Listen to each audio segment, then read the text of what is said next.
दुनिया में किसानों को किसी देश में लिविंग इनकम नहीं मिली है जी। किसी देश में किसान को हक नहीं मिला। और ये मत सोचिए कि जो इतना बड़ा आंदोलन भारत में हुआ, 1 साल के ऊपर चला है, वो आंदोलन सिर्फ भारत में हुआ।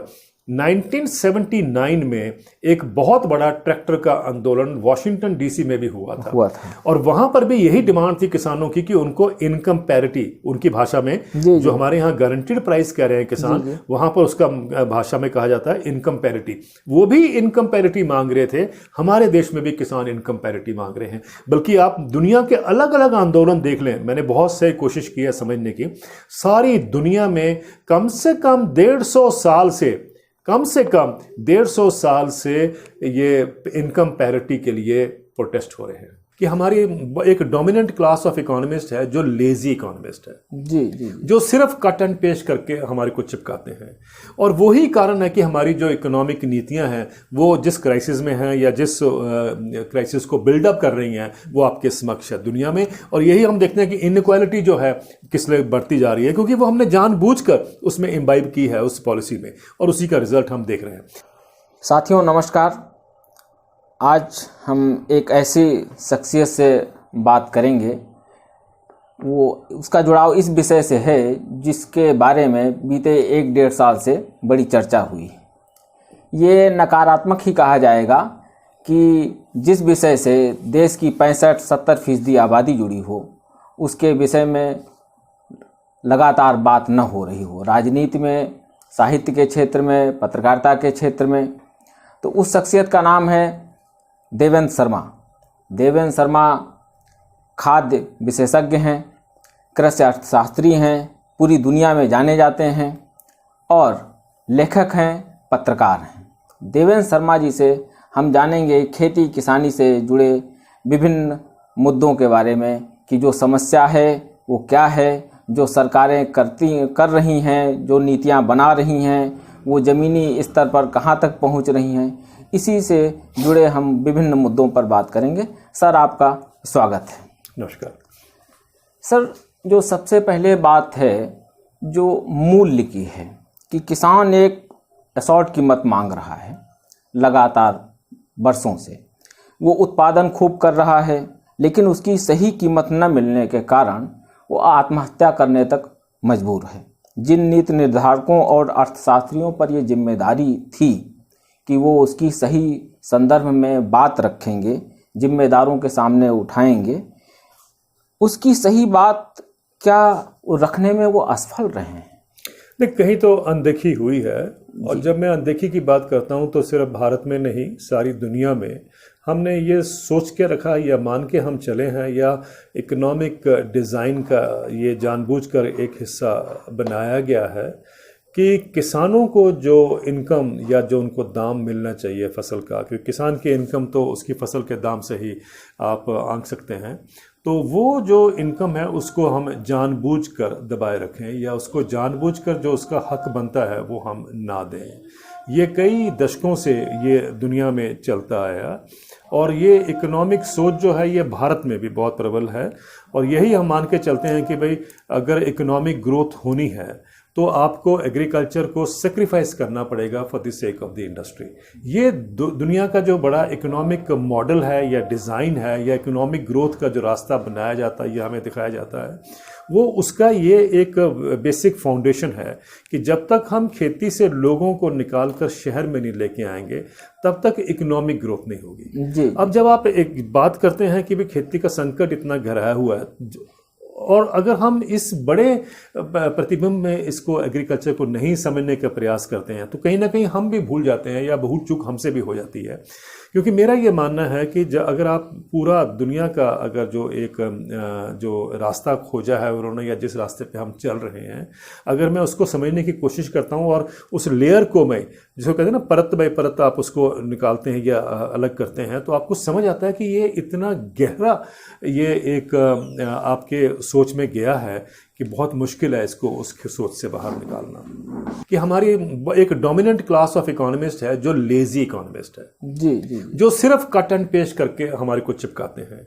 और वही कारण है कि हमारी जो इकोनॉमिक नीतियां हैं वो जिस क्राइसिस में हैं या जिस क्राइसिस को बिल्डअप कर रही हैं वो आपके समक्ष है दुनिया में। और यही हम देखते हैं कि इनइक्वालिटी जो है किस लिए बढ़ती जा रही है, क्योंकि वो हमने जानबूझकर उसमें इम्बाइब की है उस पॉलिसी में, और उसी का रिजल्ट हम देख रहे हैं। मैं जो आपने जो बात रखी थी, मुझे याद है एक गवर्नर साहब थे हमारे रिजर्व बैंक ऑफ इंडिया के, उन्होंने कहा था अपने एक इंटरव्यू में कि जब भारत का सबसे बड़ा रिफॉर्म तब होगा जब हम खेती से लोगों को निकाल कर हम शहर में लेके आएंगे, क्योंकि शहर में चीप लेबर की जरूरत है। जी, तब मैंने ये कहा था कि साहब अगर चीप लेबर की जरूरत है, इसका मतलब है कि दिहाड़ी मजदूर की जरूरत है। अगर आप गांव से लोगों को निकाल कर ये कह के कि छोटी लैंड होल्डिंग है, अनवायबल है, आप निकाल के शहर में ले आए, शहर में वो क्या कर रहा है? शहर में आपने उसको दिहाड़ी मजदूर बनाया। बेसिकली ये जो वर्ल्ड बैंक की मैंने आपको एक और उदाहरण दिया था ना, जो पहले कहा था कि जब जितने लोग निकाल कर 20 साल में भारत में शहर में आने चाहिए, जो उनका सोचना था, मेरा मानना है कि ये बेसिकली एग्रीकल्चर रिफ्यूजीज हैं। ये एग्रीकल्चर रिफ्यूजीज हैं क्योंकि ये लोग गांव से पुश किए गए हैं और इनको हम सोचते हैं कि शहर में ये एडजस्ट हो जाएं।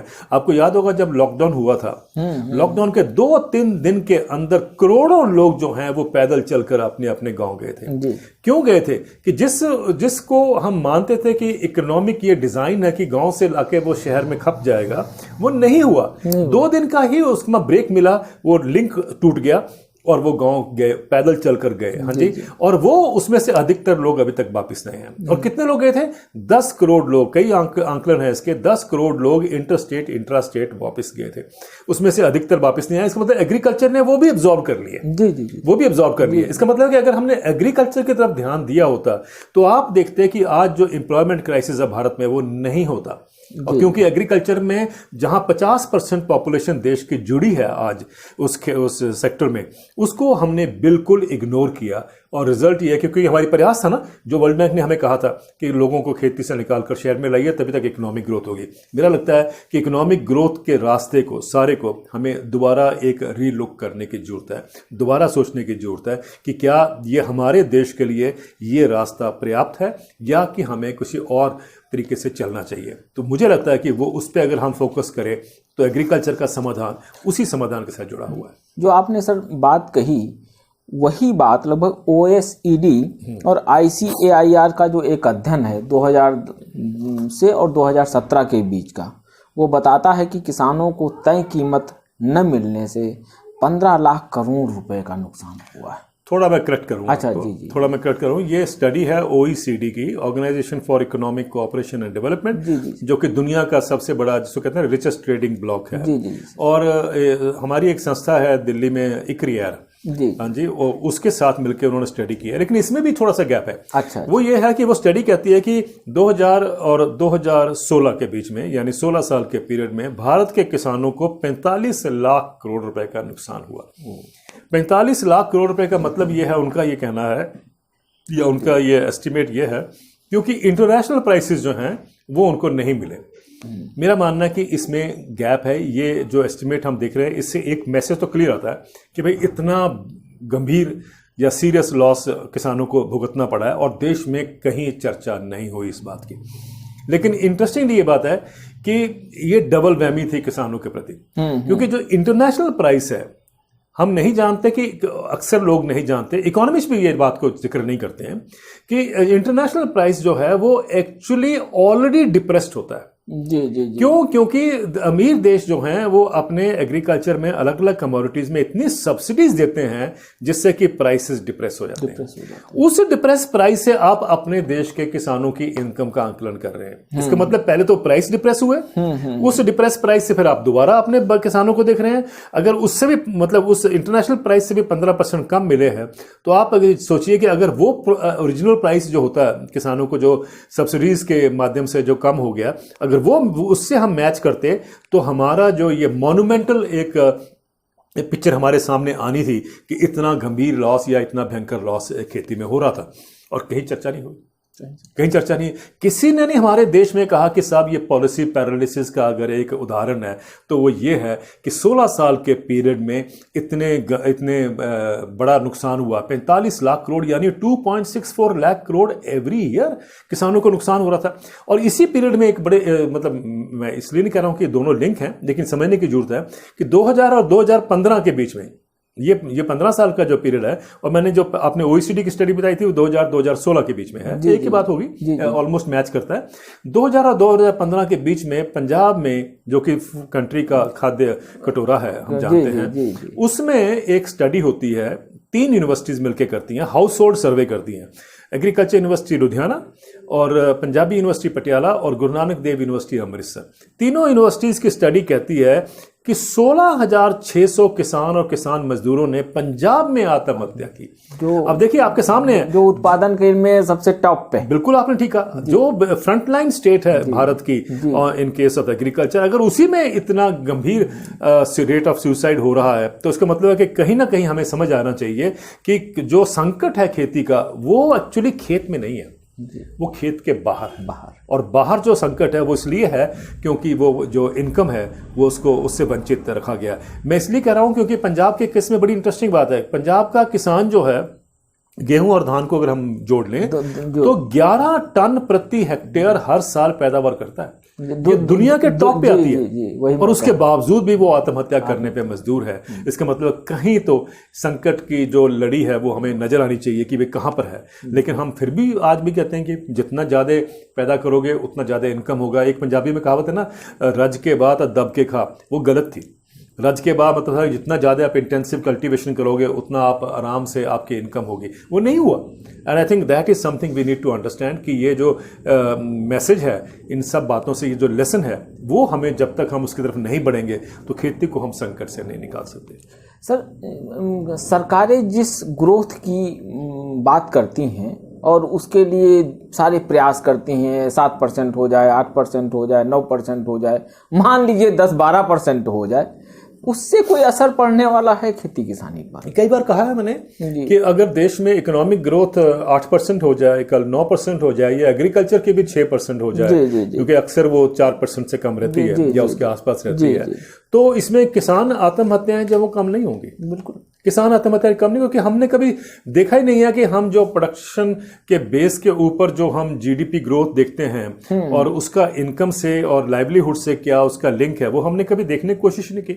तो मुझे लगता है कि इसको समझने के लिए हमें एक अलग प्रतिबिंब तैयार करना पड़ेगा, उस सोच रखने पड़ेगा। क्यों नहीं हम इन जीडीपी को छोड़कर हम ये देखें, हर साल ये असेस करें कि भाई किसान की इनकम इस साल कितनी बड़ी है, 1, किसान की आत्महत्याएं कितनी कम हुई हैं, 2, और जो खेती का जो सारा जो जिसमें कहते हैं ना सस्टेनेबिलिटी की हम जब बात करते हैं कि भाई इसमें हमने फर्टिलाइजर पेस्टिसाइड कितना कम किया ताकि हम जमीन का रख रखाव कर सकें, या क्लाइमेट चेंज की जो हम आज हम जिस बात से सब चिंतित हैं उसकी तरफ क्या हम बढ़ रहे हैं कि नहीं बढ़ रहे हैं, उसको ठीक करने के रास्ते में।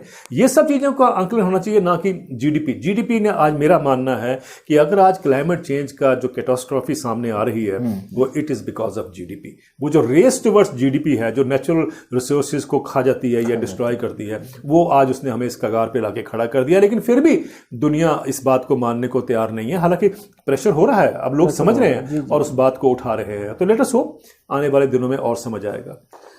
ये कोरोना का जो दौर, जिस दौर का आपने जिक्र किया, सरकार का कहना है कि कोरोना का असर कृषि व उससे जुड़े क्षेत्रों पर बहुत कम पड़ा है। राष्ट्रीय खाद्य सुरक्षा और किसानों की आय में वृद्धि हुई है। इसके लिए सरकार की नीतियां काफ़ी मददगार रहीं, यह सरकार का कहना है। इसे कैसे देखा जाए? देखिए, मैंने आपसे पहले भी कहा था कि हर गवर्नमेंट की क्लेम करती है कि हमने किसानों के लिए बहुत किया। पिछले 75 ईयर्स, अब तो हम अमृतकाल में चल रहे हैं, जी 75 ईयर्स में हमने ये हर सरकार से सुना है कि हमने खेती के लिए। मुझे याद है एक बार ऑल इंडिया रेडियो ने एक काम किया और उन्होंने क्या किया, मैं दिल्ली में था और उन्होंने, हम 2 पत्रकार एग्रीकल्चर पे जो हम उस समय थे, सुरेंद्र सूद उस समय टाइम्स ऑफ इंडिया के एग्रीकल्चर कॉरेस्पॉन्डेंट रहे थे या उसमें थे, और मैं दोनों को हमें बुलाया गया और बड़ा अच्छा लगा मुझे वो प्रयास था। उन्होंने क्या किया, जितने प्रधानमंत्री हमारे थे सबका वो एग्रीकल्चर पे बाइट हमें सुनाया गया और वो 15 अगस्त पे उसको उन्होंने सुनाया था देश को, और उसके ऊपर फिर हम दोनों के कमेंट्स थे। देखिए, प्रधानमंत्री नेहरू जी ने ये बोला, इंदिरा गांधी जी ने ये बोला, शास्त्री जी ने ये बोला, वो उन्होंने सुनाए उनके वो कट आउट करके, और फिर हमारे कमेंट से मेरे ख्याल से कभी वो सुनना चाहिए आपको, बिल्कुल जी। क्योंकि उसमें प्रधानमंत्रियों ने आज तक क्या कहा, और उसके बाद भी एग्रीकल्चर जो है वो क्राइसिस में चलता गया, बढ़ता गया। मैं ये नहीं कह रहा हूं कि उनकी इंटेंशन ठीक नहीं थी, मैंने ये कभी नहीं कहा, जी। पर मेरा ये कहना है कि कभी कहीं शायद कोई गैप रह गया जो हम नहीं समझ सके, और वो दायित्व जो है वो हम सबका है, और लीडरशिप का भी है कि हम उसको समझें कि 50% मतलब है देश की पॉपुलेशन का अगर हम हिस्सा देखें तो तकरीबन 60 करोड़ से ज़्यादा लोग जो हैं वो खेती से जुड़े हैं। 60 करोड़ इंक्लूडिंग देयर फैमिली किसानों की, तो ये कुछ छोटा समुदाय नहीं है। और मेरा मानना है कि जिस दिन ये इकोनॉमिकली वायबल हो जाएगा तो देश की जो इकोनॉमिक ग्रोथ है वो, जैसे कहा जाता है ना कि जब 7th पे कमीशन आया था तो उन्होंने, इंडस्ट्री ने कहा कि साहब ये तो बूस्टर डोज होगा देश की इकोनॉमी के लिए, क्योंकि ये तकरीबन 4% पॉपुलेशन को मिलेगा और वो मार्केट में खर्चे की डिमांड क्रिएट होगी, ये सब बातें जो थी। आप देखिए जिस दिन 50% पॉपुलेशन के पास ज़्यादा पैसा होगा तो कितनी, क्योंकि आफ्टर ऑल वो भी तो मार्केट में खर्चेंगे, कितनी डिमांड क्रिएट होगी, और उस डिमांड को जब मीट करना होगा तो हमारी जो ग्रोथ होगी वो बूस्टर डोज से नहीं होगी, वो रॉकेट डोज पे पहुंच जाएगी। ये समझ क्यों नहीं आता इकोनॉमिस्ट को? इसलिए समझ नहीं आता क्योंकि इकोनॉमिक्स 101 जो मैंने पढ़ा है, जो आपने पढ़ा है, या जो हमारे देश के इकोनॉमिस्ट पढ़ते हैं, उसमें ये लिखा ही नहीं है। जी जी जी, उसमें ये लिखा ही नहीं है कि आप ये करेंगे, और यही कारण है कि हमारे इकोनॉमिस्ट, मैं हर जगह बोलता हूं कि वो टेक्स्ट बुक्स के बाहर नहीं जा सके। और यही आज एक आप देख रहे हैं कि आज दुनिया में जिस इकोनॉमी पे सवाल हो रहे हैं, हम उसी रास्ते पे अभी भी मतलब अग्रेसिव तरीके से चल रहे हैं। चाहे अमेरिका को देख लें, भारत में देख लें, दोनों के इकोनॉमिक पॉलिसीज में अब गैप आना शुरू हो गया है। वो कुछ और कह रहे हैं, हम कुछ और कह रहे हैं। वो 10 साल पहले जो कर रहे थे, हम उस रास्ते पे चल रहे हैं। मुझे लगता है कि हमें आज के टाइम के अनुकूल अपने आप को चेंज करना चाहिए, एंड दैट कैन कम अगर हम अपने इकोनॉमिक सोच को अपने ही रास्ते के लिए, अपने ही देश के प्रोग्रेस के लिए हम उसको लगाएं, ना कि देखें कि कट एंड पेस्ट हमें बाहर से कहाँ से करना है। सर, एक तथ्य है जिसका आपने भी जिक्र कई बार किया है कि देश के आधे यानी 17 प्रदेशों में किसान की जो मासिक आय है वो 1700 रुपये से कम है। कृषि को छोड़कर सभी क्षेत्रों में लगभग मिनिमम लिविंग वेज की बात की जाती है। तो किसान को सुविधा ये कोई सिंपल आंसर, बड़ा सिंपल है जो आपने कहा। जी। ये तो वो सोची समझी रणनीति का हिस्सा है ना, जिसकी आज हम बात कर रहे हैं। जी। अब देखिए 2016 में मुझे याद है ये इकोनॉमिक सर्वे में ये जो आपने बताया है प्रकरण, ये उसमें था। जी। जब बजट उसके बाद 2 दिन बाद पेश हुआ तो बजट में हमारे वित्त मंत्री साहब ने तब कहा था, अरुण जेटली साहब थे, कि हम अगले 5 साल में किसान की इनकम डबल कर देंगे। मुझे याद है मैं बजट के बाद एनालिसिस के लिए मैं एनडीटीवी पर था और मुझे ये पूछा गया कि साहब अभी इनकम कितनी है जो हम डबल कर देंगे। मैं कहा इसको ज़्यादा दूर जाने की जरूरत नहीं है, अगर आप अपना डॉक्यूमेंट पढ़ लो जो 2 दिन पहले पार्लियामेंट में पेश हुआ है, ये अलग बात है किसी ने पढ़ा नहीं, लेकिन उसमें लिखा हुआ था कि देश में 17 राज्यों में किसान परिवार की जो औसतन आय है वो 20,000 रुपए साल की है। जी जी, यानी 1700 रुपए से कम 1700 रुपए कम में तो मैं गाय नहीं पाल सकता, बिल्कुल नहीं पाल सकता। और आप सोचिए कि आधे देश में 17 राज्य मतलब आधा देश हो गया देश का, आधे देश में लोग 1700 रुपए से कम में अगर गुजारा करते हैं किसान परिवार, तो वो तो गाय से भी उनकी कंडीशन जो है वो बदतर होगी। जी जी, हाँ जी।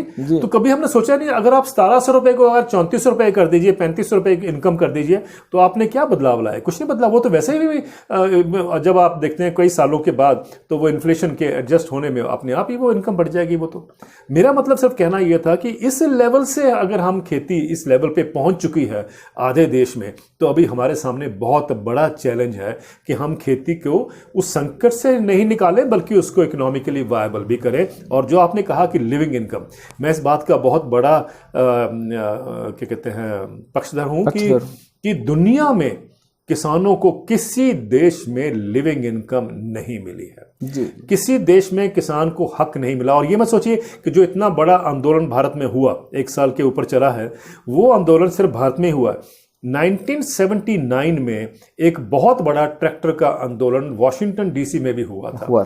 और वहां पर भी यही डिमांड थी किसानों की कि उनको इनकम पैरिटी, उनकी भाषा में जो हमारे यहाँ गारंटीड प्राइस कह रहे हैं किसान, वहां पर उसका भाषा में कहा जाता है इनकम पैरिटी। वो भी इनकम पैरिटी मांग रहे थे, हमारे देश में भी किसान इनकम पैरिटी मांग रहे हैं। बल्कि आप दुनिया के अलग अलग आंदोलन देख लें, मैंने बहुत से कोशिश की है समझने की, सारी दुनिया में कम से कम 150 साल से कम से कम 150 साल से ये इनकम पैरिटी के लिए प्रोटेस्ट हो रहे हैं, 150 साल से।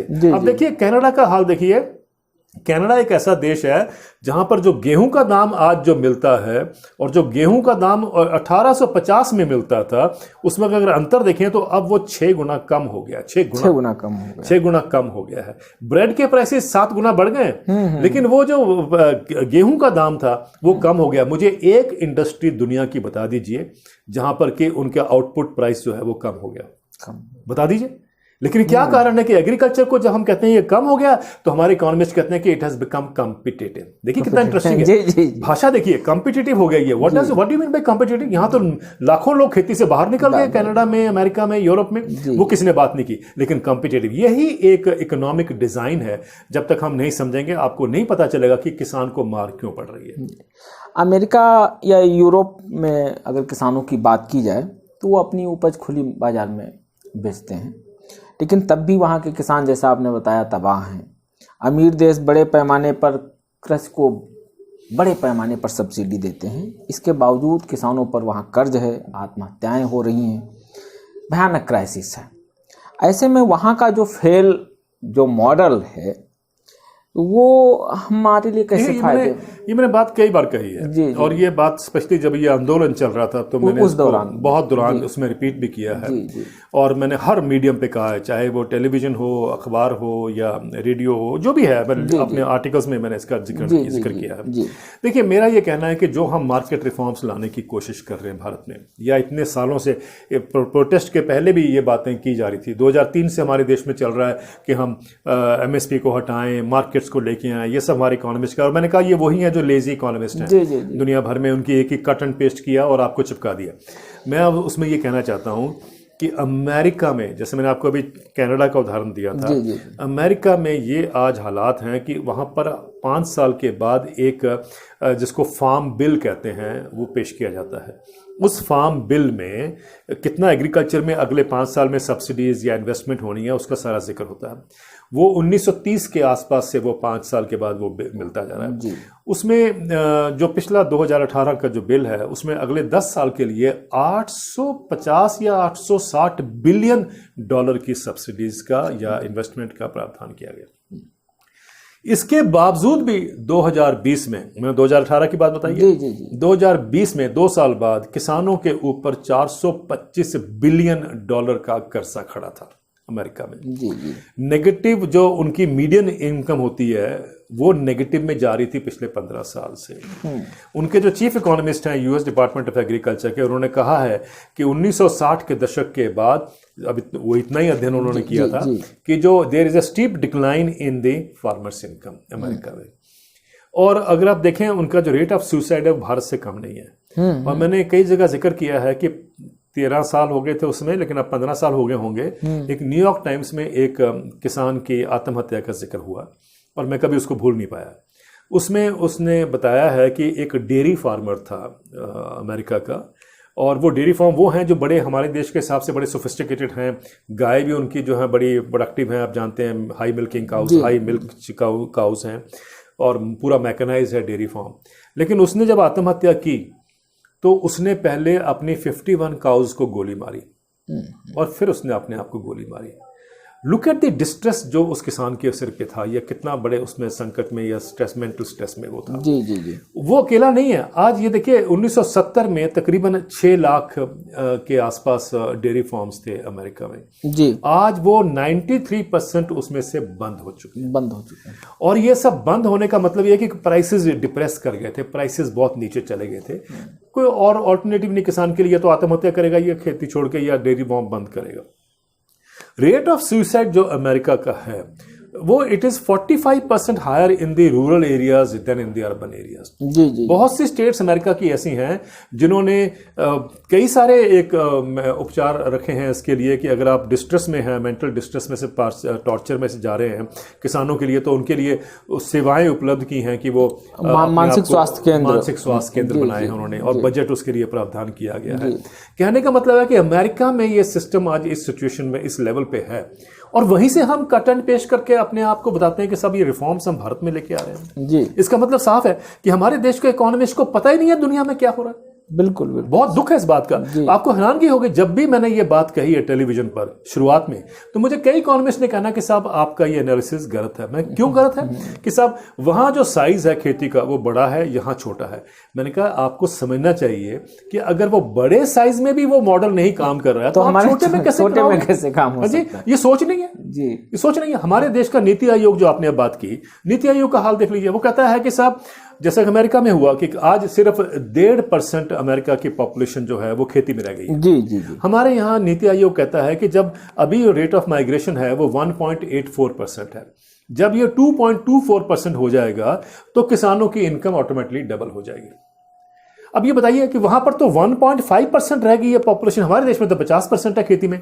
वहां 1.5% रहने के बाद भी इतना बड़ा कर्जा और आत्महत्याएं हो रही हैं। तो अब यहां कैसे वही बात जो फेल्ड थ्योरी है या इकोनॉमिक कॉन्सेप्ट जो है वो आउटडेटेड हो चुके हैं, हमारा नीति आयोग उन्हीं को प्रमोट कर रहा है। जी जी। अब बताइए इससे हम क्या कर सकते हैं? और मुझे अच्छा लगा कि कम से कम हमारे प्रधानमंत्री जी इस बात को समझे और उन्होंने लॉज को वापिस लिया, और फिर साथ में उन्होंने ये भी कहा कि आत्मनिर्भर भारत की तरफ हम बढ़ेंगे। ये एक अप्रोच जो है हम इसको सोचें, देखें कि इसकी तरफ हमें जाना कैसे है, कैसे जाना चाहिए, क्या करना चाहिए। I think that should be our focus जी। लेकिन ये जो अगर इस तरीके की इकोनॉमिक सोच हमारे देश में लाई जाएगी कट एंड पेस्ट करके बाहर से, तो मुझे नहीं लगता कि हम खेती से कभी संकट से निकल पाएंगे। जो आपने सर फार्म की बात की, डेयरी फार्म की, अमेरिका के संदर्भ में, मुझे लगता है कि इंग्लैंड में भी जो तथ्य सारे यूरोप में, जी सारे यूरोप में जी, हाँ जी। आप इसको क्यों करें? आप अमेरिका में, ऑस्ट्रेलिया में देख लीजिए, ऑस्ट्रेलिया और न्यूजीलैंड में भी आज क्राइसिस है डेयरी सेक्टर में, और वो देख रहे हैं कि भारत अगर अपना ट्रेड नेगोशिएशंस में अपनी मार्केट खोल दे तो वो भारत में अपना जो डेयरी प्रोडक्ट्स हैं उसको एक्सपोर्ट करना चाहेंगे। और तभी शायद हमारी देश की सरकार ने, प्रधानमंत्री जी का इसमें वाकई ही आपको क्रेडिट देना पड़ेगा कि उन्होंने जो RCEP ट्रीटी थी, जो कि दुनिया की बहुत बड़ी ट्रीटी है, जिसको कहा जाता है रीजनल कॉम्प्रिहेंसिव इकोनॉमिक पार्टनरशिप की जो ट्रीटी थी RCEP, जिसमें एशिया के और पैसिफिक रीजन के कंट्रीज इन्वॉल्व थे, उन्होंने एंड में अपने आप को उससे बाहर कर लिया प्रधानमंत्री जी ने। आई थिंक दैट वाज सिग्निफिकेंट, और उसका मेन कारण ये था कि डेयरी सेक्टर को हमें बचाना था, क्योंकि आफ्टर ऑल इसमें करोड़ों लोग जुड़े हुए हैं, उनके व्यवसाय को हम नहीं मार सकते, उसको खत्म नहीं कर सकते। ये जो अमेरिका या यूरोप के देशों में जो सब्सिडी की आपने बात की, भारत में तो उसके मुकाबले बहुत कम है, लेकिन जितनी भी है उस पर भी जो कारपोरेट जगत है या दूसरे लोग हैं बहुत नाक भौं सिकोड़ते हैं जब किसानों को देने की बात आती है। इसका क्या मतलब, अगर ये भी जो मुझे स्थितियां लगती हैं कि ये भी खत्म हो जाएगी कुछ, ये भी हमें समझना है कि इसका भी क्या रोल है। एग्रीकल्चर सब्सिडीज की जो आपने बात की है, ये नेगोशिएशंस WTO में जब से शुरू हुई हैं 1995 से, तब से ये हॉट इशू रहा है WTO में, अभी भी हॉट इशू है कि अमीर देशों में कितनी सब्सिडी दी जाती है एग्रीकल्चर की, और उसके वो सब्सिडीज देखिए, उससे देखिए होता क्या है कि आपके जो दाम है वो गिर जाते हैं। उसके कारण क्या होता है, जब हमारे देश में इंपोर्ट आएगी वो कॉम्पिटिटिव बन जाता है जी। अगर अमेरिका में, मैंने एक उदाहरण कई जगह उसमें अपनी एक स्टडी की थी, उसका उदाहरण मैं कई जगह देता हूँ, उस मैसेज मैंने एग्जांपल दे रहा हूँ आपको कि 1995 के पीरियड में जब WTO शुरू हुआ था, 2005 में मैंने एक आंकलन किया था, और उससे पहले 2 साल ड्राउट भी पड़ा था अमेरिका में कॉटन बेल्ट में, तो वो भी कारण था। लेकिन हुआ ये कि टोटल जो कॉटन की उनकी आउटपुट है that is equal to $3.9 billion, लेकिन अमेरिका में $4.7 बिलियन की सब्सिडी दी जा रही थी to produce a crop of 3.9 और लेट्स से $4 बिलियन। वो अमेरिका कर सकता है, लेकिन वो इस सब्सिडी से क्या होता था कि हालांकि उनके 20,000 कॉटन ग्रोअर्स थे, उनकी जो इनकम है वो तो बढ़ गई, लेकिन जो टोटल जो प्राइस होता था वो डिप्रेस हो जाता है। As a result of which Africa के किसान जो हैं कॉटन के, वो बाहर हो गए क्योंकि वो चीपर इंपोर्ट आएगा। इंडिया में कॉटन के जो फार्मर्स थे उनको मार पड़ी क्योंकि चीपर इंपोर्ट बाहर से आएगा। तो ये हुआ, और उसको समझने के लिए जब तक हम सब्सिडी का स्ट्रक्चर ढांचा नहीं जानेंगे तब तक आपको क्लियर नहीं हो पाता। आपको लगता है कि मेरे किसान की प्रोडक्टिविटी कम है और मेरे किसान की जो इकोनॉमी है वो भी, क्योंकि वो इनएफिशिएंट आप गिन लेते हैं उसको, ये नहीं आपको पता चलता कि बिकॉज अमेरिका में इसलिए क्योंकि इतनी मैसिव सब्सिडीज आ रही हैं उससे प्राइसेस डिप्रेस होते हैं। वो डिप्रेस प्राइस यानी वो बेसिकली आप इंडिया के किसान को अमेरिका की ट्रेजरी के साथ आप मैच करते हैं या बैलेंस करने की कोशिश करते हैं, वो कभी नहीं हो सकता। जी जी। कहने का मतलब है वही कंडीशन जो वहाँ पर है वही कंडीशन यहाँ हो तब आप देखेंगे। आप देखिए एक WTO का सेंटर है दिल्ली में स्टडीज़ का, सेंटर फॉर WTO स्टडीज़, उनका एक अध्ययन था कि अमेरिका में किसान को $62,000 की हर साल सब्सिडी मिलती है और भारत में वो तकरीबन $280 की सब्सिडी भारत में मिलती है। अब देखिए दोनों का फ़र्क कितना है। भारत में भी अगर आप $62,000 की सब्सिडी दे दो किसानों को, फिर आप कंपेयर करा लो उसको किसी दुनिया के किसान से। जी जी, समझे ना आप? जी, तो ये कंपैरिजन जो है आपको बताता है कि भाई किस तरीके से जो एक हम इस सोच में लगे हैं कि साहब यही रास्ता हमें लेके जाना चाहिए, लेकिन हम आधी बात बताते हैं अपनी किसान को, आधी छुपा देते हैं। क्योंकि जब तक हम ये नहीं बताएंगे कि अमेरिका की प्रोडक्टिविटी इसलिए ज़्यादा है क्योंकि उनको इतना इन्वेस्टमेंट या इतना इनकम मिलता है, तब तक हम इंडिया के किसान को हम एक गलत समझ दिखाते हैं ना। और वही कारण है कि हमारे किसान जो हैं बेचारे वो अपने उस दौड़ में या उस रेस में वो पिछड़ते जा रहे हैं और किसके बेचारे आत्महत्या का दौर भी इख्तियार करते हैं। कृषि के मामले में समूचे यूरोपियन यूनियन में फ्रांस की प्रमुख भूमिका बताई जाती है, लेकिन कुछ समय पहले कृषि समस्याओं को लेकर वहाँ के किसानों ने संसद के बाहर सुसाइड डॉल्स ये बात भी मैंने जब कही थी, लटका दी, साल की बात है, आप ही की बात है। पूरा साल मैंने कहा था, मैं आपको बताता हूं मामला क्या था और फ्रांस की कृषि के क्षेत्र में मौजूदा स्थिति। देखिए पिछले मार्च की बात है, 2021 के मार्च की बात है, और वहाँ फ्रांस के फार्मर्स ने प्रदर्शन किया और पेरिस में उन्होंने जो पार्लियामेंट है उसके बाहर जो पेड़ थे वहाँ पर सुसाइड डॉल्स को चिपकाया, लगाया, लटकाया, और ये दर्शाने के लिए कि भाई हमारा ये क्राइसिस है और इसको एड्रेस करिए। देखिए फ्रांस यूरोप का सबसे बड़ा एग्रेरियन फ्रंटलाइन कंट्री मानी जाती है और तकरीबन 7% उनकी पॉपुलेशन जो है खेती से जुड़ी है अभी भी। लेकिन इतनी सब्सिडीज़, इतनी टेक्नोलॉजी, इतनी इन्वेस्टमेंट के बावजूद भी जो फ्रांस के किसान हैं अगर आज इस क्राइसिस में हैं कि उनके जो फार्म्स हैं वो बंद होते जा रहे हैं, वो खेती से निकल के बाहर जा रहे हैं, तो इससे एक बड़ा मैसेज मिलता है कि वही मॉडल जिसको हम भारत में लाने की कोशिश कर रहे हैं वो तो अमेरिका ही नहीं, कनाडा ही नहीं, यूरोप में अलग अलग देशों का अगर मैं अध्ययन कर दूं तो वहाँ भी सब जगह वो फेल हुआ है। फ्रांस में तो छोड़िए, अगर आप यूरोप की बात कर लें हम टोटल, तो यूरोप में देखें तो 50% जो किसान की इनकम है आज वो सब्सिडी से आती है। अमेरिका में 40% जो इनकम है किसान की वो सब्सिडी से आती है। आप इन सब्सिडीज को हटा दीजिए तो दोनों कंट्रीज में जितना बचा खुचा एग्रीकल्चर रह गया वो कोलैप्स कर जाता है। तो इसका मतलब साफ है कि मार्केट्स अगर इतनी अच्छी होती तो दोनों कंट्रीज, दोनों ब्लॉक्स को सब्सिडी देने की जरूरत नहीं थी। तो अगर उन्होंने किसानों को जीवित रखा है आज तो इसलिए रखा है कि वो सब्सिडी दे के उनको बचाया हुआ है। अब देखिए बड़ा इंटरेस्टिंग है, एक और बात बताऊंगा आपको कि मैं फ्रांस में गया कुछ साल पहले की बात है, तो मैंने एक किसान से पूछा कि आपके यहाँ जो लड़के यंग खेती में हैं उनकी शादी हो जाती है? क्योंकि हरियाणा में तो नहीं होती और मध्य प्रदेश में नहीं होती, छत्तीसगढ़ में नहीं होती, मैंने कई जगह पूछा है, यूपी में नहीं होती है। तो मैंने उनसे ये सवाल किया तो उन्होंने कहा कि हमारे यहाँ भी नहीं होती है। मैंने कहा इतनी सब्सिडीज मिलने के बाद, इतनी प्रोडक्टिविटी आपकी हाई है, उसके बाद भी उसने कहा नहीं होती हमारी शादी। तो उन्होंने मुझे एक हिंट दिया और मैं फिर वहाँ गया। उनका एक टेलीविजन पे एक शो आता है, रियलिटी शो, उसका नाम है लव इन द फील्ड जी। उसमें वो हर हफ्ते लड़कों और लड़कियों को स्टेज पे बुलाते हैं स्टूडियो में और कोशिश करते हैं कि भाई इनको एनकरेज करें कि जाके गाँव में रहें और वहाँ जाके इनकी शादी हो, परिवार बसें। और वो बहुत पॉपुलर प्रोग्राम है, कई सालों से वहाँ चल रहा है। आई ओनली होप कि हमारे देश में जो यस बॉस प्रोग्राम है, मुझे नहीं पता उसमें क्या होता है, लेकिन सलमान खान अगर सुन रहे हो तो मैं तो उनसे अपेक्षा करूंगा कि आप कम से कम एक देश का भला कर दीजिए कि आप भी एक प्रोग्राम चलाइए लव इन दी फील्ड, ताकि इसमें हमारे लड़कों लड़कियों की शादी तो हो जाए, गाँव में तो जाके वो रहें। मतलब मेरा कहने का ये है कि ये फ्रांस में आप देखिए इतना संपन्न होने के बावजूद भी कोई लड़की देने को तैयार नहीं है गाँव में। वहाँ टेलीविजन से मुझे पता चला कि ये सिर्फ फ्रांस में नहीं हो रहा है, स्कॉटलैंड में भी एक टीवी शो है जो इस तरीके का ही है, जिसमें वो लड़के लड़कियों को बुलाते हैं ताकि आप गांव में जाके ठहरे। सोशल इम्प्लीकेशन देखिए सोसाइटी में क्या हो रहा है। और फिर वहां से मुझे पता चला कि कनाडा में भी एक टीवी शो है जो यही काम उसी रेस में है, उसी काम में। कहने का मतलब ये है कि दुनिया में आज एक सिमिलर क्राइसिस है।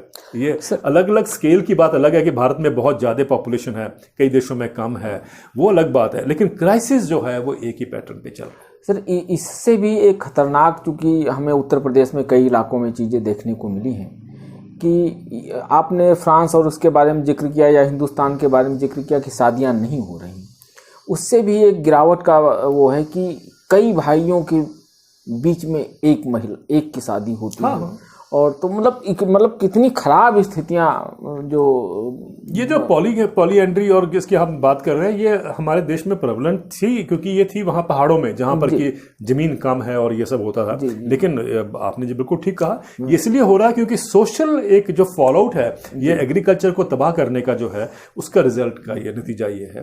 वो हमारे समाज। और अभी तो देखिए साहब, एक तो आप ये कर रहे हैं, ये तो ठीक है कि शादियां नहीं हो रही हैं, लेकिन जहां शादियां हो गई हैं गाँव में, वो भी आप देखिए आज हालात ये हैं कि हस्बैंड भी और वाइफ भी वो मजदूरी कर रहे हैं अलग अलग प्रदेशों में जाके, बच्चे और बूढ़े गांव में रह गए हैं। आप आंध्र प्रदेश के अनंतपुर जिले में चले जाइए, आपको वहां इतने सारे परिवार मिलेंगे, हर दूसरा तीसरा परिवार गांव में जाइए, या तो बच्चों की आवाज आती है या बूढ़ों की आवाज आती है। यूथ जो है वो है ही नहीं है, हस्बैंड वाइफ दोनों अलग अलग जगह पे मजदूरी करने गए हुए हैं। ये क्यों हो रहा है? क्योंकि आपने एग्रीकल्चर को अलाउ किया तबाह होने के लिए। मैंने पहले कहा था ना, we are sacrificing agriculture for the sake of industry. वो जो डिजाइन है उसने आज हमें इस रास्ते पर ले आया। बच्चे मतलब अब तो मतलब स्थितियां यहां तक पहुंच गई कि सर बच्चे मतलब 8-8, 10 साल, 12-12 साल के बच्चे लोग भेज रहे हैं कि कोई 5,000 कमाएगा, कोई 3,000 कमाएगा, कोई दुकान का शटर उठा देगा। और मतलब इस तरीके इसका सोल्यूशन एक ही था ना, अगर हमने एग्रीकल्चर पे इन्वेस्ट किया होता। एग्रीकल्चर पे देखिए, रिजर्व बैंक ऑफ इंडिया की एक स्टडी बताती है कि 2011-12 से लेकर 2017-18 तक, इतने सालों में जो एग्रीकल्चर पे पब्लिक सेक्टर की इन्वेस्टमेंट हुई है, वो मात्र 0.4% ऑफ जीडीपी हुई है। देखिए ना, 50% पॉपुलेशन देश की, उसके ऊपर आप सिर्फ 0.4% ऑफ जीडीपी अगर इन्वेस्ट करेंगे, तो आप उसमें से क्या मिरेकल एक्सपेक्ट करेंगे? वो होगा ही नहीं। और वही हुआ है। एक तरफ तो आप किसान को इनकम नहीं दे रहे हैं, ऊपर से पब्लिक सेक्टर इन्वेस्टमेंट भी कम होता गया, 0.4% पे आ गया। मुझे नहीं लगता इससे ज्यादा एक तरीका क्या था एग्रीकल्चर को खत्म करने का। तो हम उस सोच में चल रहे हैं। आज भी हमारे देश के बहुत सारे इकोनॉमिस्ट हैं जो ये बात को हर्ष मनाते हैं, खुशी मनाते हैं कि साहब पॉपुलेशन जो है वो माइग्रेट कर रही है, रेट ऑफ माइग्रेशन बढ़ रहा है। बताइए मुझे वो इकोनॉमिस्ट, क्योंकि उनकी सोच वहीं फंसी है जहां से वो बोरो करते हैं, वो कट एंड पेस्ट करते हैं अपनी सोच को। मेरा मानना है कि इस सोच को बदलना है, और वो तभी हो सकता है कि अगर हिंदुस्तान के जो पॉलिसी मेकर्स हैं या पॉलिटिकल लीडरशिप है, वो एक आज ऐसा डिसीजन ले, जो जैसा कि हमारे प्रधानमंत्री ने कहा भी है कि आत्मनिर्भर भारत और सबका साथ सबका विकास, सबका साथ सबका विकास का रास्ता खेती से ही होके जाता है, गांव से ही होके जाता है। और जिस दिन किसान की इनकम बढ़ेगी, आप देखेंगे देश की इकोनॉमी दौड़ेगी।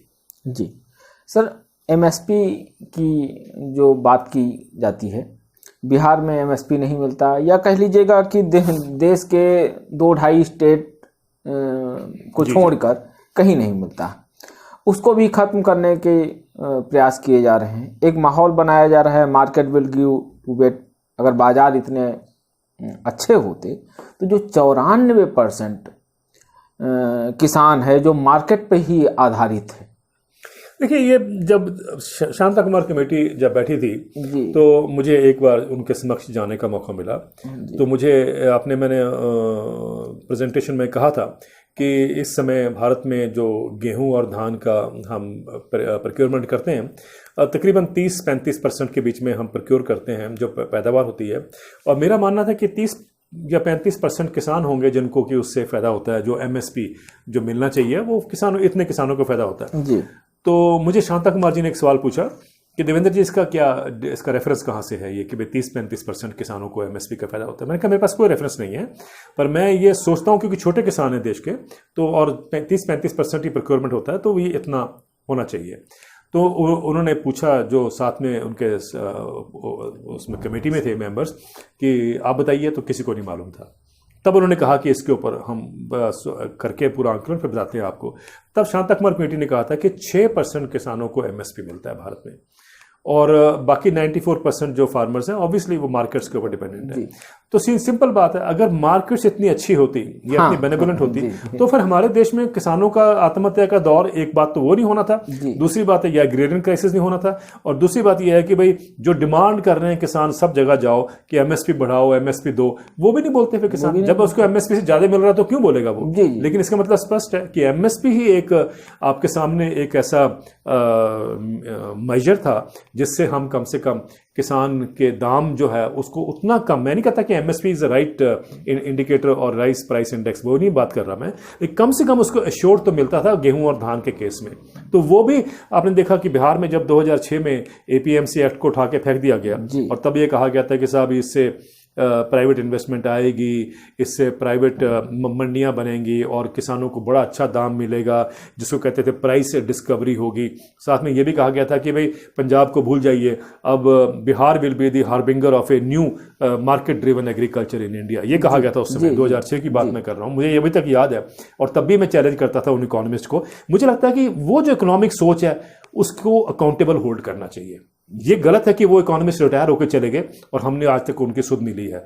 मुझे लगता है कि उनको अकाउंटेबिलिटी आनी चाहिए, क्योंकि ये जो नुकसान हुआ है, मेरा मानना है बिहार का, ये बड़ा क्लियर कट है। इतने सालों से, 15 साल हो गए अब, जी बिल्कुल, 15 साल में एक पीढ़ी चली जाती है, 15 साल में एक जनरेशन का नुकसान कर दिया उन्होंने। आज भी बिहार के जो लोग हैं आके पंजाब के खेतों में काम करते हैं। आपने कभी सुना पंजाब का जाके यहाँ से किसान हो जाके बिहार में काम करे?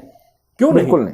क्यों नहीं? इसका मतलब है कि वो इकोनॉमिक पॉलिसी गलत थी और जिन्होंने वो इकोनॉमिक पॉलिसी पुश की है उनको अकाउंटेबल हमें खड़ा करना चाहिए, क्योंकि जब तक हम ये नहीं करेंगे तब तक ये ऐसी ही इकोनॉमिक दुर्दशा है वो होती रहेगी और किसान भुगतते रहेंगे। ये करना इसलिए जरूरी है कि अगर पुल गिर जाता है तो हम इंजीनियर को पकड़ते हैं कि नहीं पकड़ते?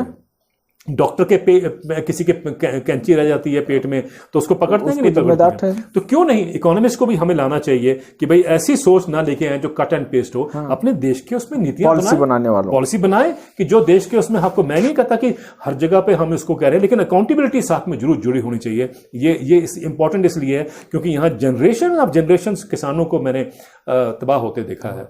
आई थिंक वो भी तो इंसान है। सर, जो 6% एमएसपी की आप बात कर रहे हैं कि किसानों को मिलता है, उस 6% में भी कौन है? चूंकि मैं खुद गांव से आता हूं और मैं एक जागरूक हूं इस विषय पे, लेकिन हमारे पिताजी या हम कभी आज तक एमएसपी पे न गेहूं बेच पाए न धान बेच पाए। तो जहां तक मुझे जानकारी है कि उस 6% में एक बड़ा वर्ग वो है जिसके या तो जो बड़ा फार्मर है या जो, नहीं, ऐसा भी नहीं है, ऐसा भी नहीं है। आप देखिए उसमें से मैं एक क्षेत्र से मैं इसलिए कह रहा हूं कि 80% जो है वो प्रोक्योरमेंट पंजाब हरियाणा में होती है। जी। तो फिर वो 6% जो है जिसको हम देश में गिन रहे हैं उसमें मेजोरिटी तो यहीं पर है। हाँ। यूपी में अभी भी ये हाल है कि 7% था एक टाइम पर प्रोक्योरमेंट, कभी वो सीजन के हिसाब से बढ़ जाता होगा, लेकिन अगर 10% से भी कम अगर प्रोक्योरमेंट है तो किसका दोष देंगे? आप देखिए ना, यूपी के लोग आके पंजाब में बेचते हैं। जी। ईस्टर्न यूपी से तो आके अक्सर बेचते हैं और यहाँ पर FIR भी होती है उनके खिलाफ में। तो वो किसान नहीं लेके आ रहा, वो ट्रेडर लेके आ रहा है। हाँ, तो और बिहार से लोग आके पंजाब में बेचते हैं। हाँ जी, और बल्कि पिछले साल तो 2020 में ये 50 मिलियन टन पैडी जो है वो आके पंजाब में बिका। मेरा जो सवाल का संदर्भ था कि जो यूपी में जो थोड़ा बहुत बिक भी रहा है एमएसपी पे, वो भी आम किसान का वो नहीं बिक रहा है, छोटे किसान का या तो उसका नंबर तो आएगा ही नहीं। हाँ, उसका तो नंबर, उसमें भी वही जो ट्रेडर है, कमीशन एजेंट है, आढ़ती है, वो मुझे समझ नहीं आता कि यूपी में इसका प्रयास क्यों नहीं हो रहा है। मुझे याद है मायावती जब चीफ मिनिस्टर थी यूपी की, तब उन्होंने जाते जाते अपनी, जब उनका टेन्योर खत्म हुआ तो उन्होंने 2000 मंडियों का प्रावधान किया था। मुझे नहीं पता किस कंडीशन में आज, लेकिन मुझे लगा था उस समय, मैंने कहीं अपने एक आर्टिकल में लेख में लिखा था कि that was a very welcome step जो माननीय मायावती जी कर गई थी। लेकिन मुझे लगता है कि सारे देश में, देखिए ना, कई बार मैंने कहा है कि सारे देश में आज तकरीबन 7000 APMC मंडियां हैं, जो कि अकॉर्डिंग टू CACP अगर हमने 5 किलोमीटर रेडियस पे मंडी का वो देना, प्रावधान देना है किसान के लिए, तो हमें 42,000 मंडियां चाहिए। क्या हम ये सड़कों पे सड़कें हम बनाते जा रहे हैं, तो क्या हम उसमें से कुछ हिस्सा लेके मंडियां नहीं बना सकते? क्या ये पब्लिक सेक्टर इन्वेस्टमेंट नहीं है? क्यों नहीं बना? क्योंकि प्रायोरिटी नहीं थी, खेती की तरफ हमने कभी ध्यान दिया नहीं। सर, जो मंडियों का ढांचा है, चूंकि मैं मंडियों को यूपी में देखता रहा हूं, तो पंजाब और हरियाणा की जो मंडी का स्ट्रक्चर है वो दूसरे तरीके का है, वो सरकारी खरीद वाला है। यूपी में जो मंडी का स्ट्रक्चर है वो अधिकांशतः कमीशन एजेंट और आढ़ती के हवाले है। उसके किसी एक कोने में, मंडी परिसर के किसी एक कोने में एक केंद्र खुल जाता है और उस पर थोड़ी बहुत जो खरीद होती है वो होती है, तो वहाँ का एकदम स्ट्रक्चर अलग है। तो जो मंडियाँ खुली भी हैं यूपी में जो काम कर रही हैं, वो अधिकांशतः देखिए, यही जो आपने बात कही है, यही जो थी वो किसको स्ट्राइक की थी? एज अर्ली एज 1930s की बात मैं कर रहा हूँ। सर छोटू राम जो थे, उन्होंने इसीलिए मंडी के लिए उन्होंने कहा था कि ऑर्गेनाइज रिटेल को ऑर्गेनाइज करना पड़ेगा, होलसेल को, और उसको रिटेल को ऑर्गेनाइज करने के लिए बेस्ट ये है कि रेगुलेट करिए। रेगुलेट करने के लिए मंडियों का प्रावधान उन्होंने प्रमोट किया था, पुश किया था। सर छोटू राम जिस बात को कह रहे थे, आज हम कह रहे हैं कि साहब उसका तो मतलब ही नहीं है। और जो आपने बताया ये मंडियों में, अब जब अब कहीं ना कहीं तो एक प्लेटफॉर्म चाहिए ना किसान को लाने के लिए। बिल्कुल। आपने वो मंडी बना दी, उसमें एक कोने में आपने अपनी प्रोक्योरमेंट रखी है, बाकी आपने जैसे कमीशन एजेंट्स को हवाले किया हुआ है। होना उल्टा चाहिए कि वहां भी रेगुलेशन होनी चाहिए सबकी। तो वो होना चाहिए था, वो नहीं किया। वो इसलिए नहीं किया क्योंकि कहीं ना कहीं हमारी जो डोमिनेंट इकोनॉमिक सोच है वो तो कई सालों से कहती आ रही है। कांग्रेस के रिजीम में भी वही था कि साहब इनको मंडी से निकालिए, let the markets come and prevail, और वो अपना उसको अच्छा दाम देंगे। और जैसा कि आपने खुद ही कहा पहले कि 94% को अगर अच्छा दाम मिलता होता तो वो किस एमएसपी की वकालत क्यों करते? बिल्कुल सर, एमएसपी को विधिक अधिकार जैसा